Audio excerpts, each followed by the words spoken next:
చంద్రబాబు నాయుడు గారు ఆయన కొడుకు అబ్బా కొడుకులు ఇద్దరూ అంగీకరించిన మరో విషయం, డిఎస్సి పరీక్ష రాయకుండానే, ఇది చాలా ఇంపార్టెంట్ విషయం, మొట్టమొదటిసారి రాష్ట్ర చరిత్రలో ఎప్పుడూ జరగల, బహుశా దేశంలో కూడా ఎప్పుడైనా జరిగిందో లేదో నాకు తెలియదు.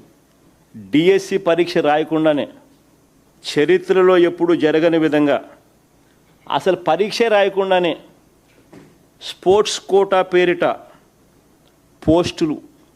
పోస్టులు వాళ్ళకు కావాల్సిన వాళ్ళకి ఇచ్చుకోవడం, దీనికోసం జీవోలు జారీ చేశారని ఇద్దరు అబ్బా కొడుకులు ఒప్పుకున్నారు. దీన్ని సమర్థించుకోవడానికి వీళ్ళు చెప్పిన కబుర్లు ఏమిటో తెలుసా అసెంబ్లీలో? దీన్ని సమర్థించుకోవడానికి వీళ్ళు చెప్పిన కబుర్లు అసెంబ్లీలో ఏమిటి అని అంటే, స్పోర్ట్స్ పర్సన్స్కు టెస్ట్ పెట్టాల్సిన అవసరం లేదంట, టెస్టులు పెట్టాల్సిన అవసరం లేదంట. పివి సింధు లాంటి వారికి నేరుగా ఉద్యోగాలు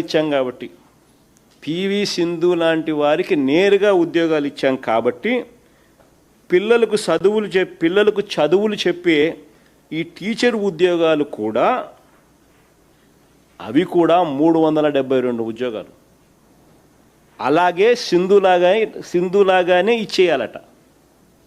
ఇచ్చారంట. దానికి దీనికి పొందన పెట్టినారు. వాళ్ళ సింధుకు ఏ రూల్ పాటించినామో ఇక్కడ కూడా అదే రూల్ పాటించినారంట. 372 ఉద్యోగాలు పరీక్ష అనేదే లేకుండా, డిఎస్సి పరీక్ష అనేదే లేకుండా సింధు పేరు చెప్పి పివి సింధుకు డిఎస్సిలో స్పోర్ట్స్ కోటాలో నింపిన 372 ఉద్యోగాలకు మధ్య పోలిక తీసుకొచ్చినారు.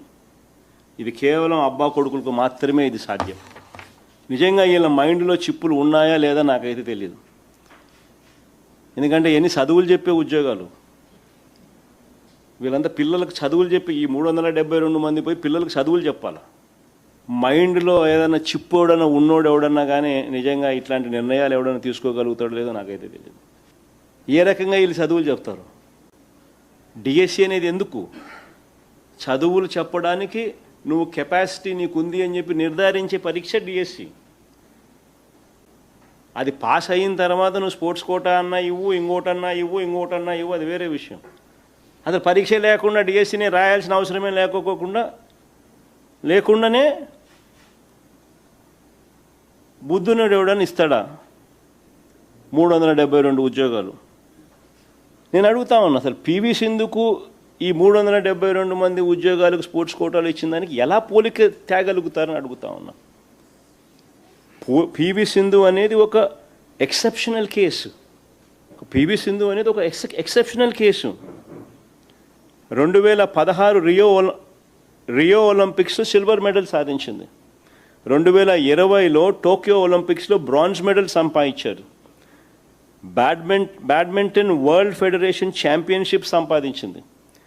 కామన్వెల్త్ గేమ్స్, ఏషియన్ గేమ్స్, ఇలా చాలా ఇంటర్నేషనల్ టోర్నీస్లో ఆమె విజయాలు సాధించింది, మెడల్స్ తీసుకొచ్చింది. ఇలాంటి సింధు లాంటి వాళ్లకు ఒక ప్రత్యేక పాలసీ ఉంది, వేరే పాలసీ.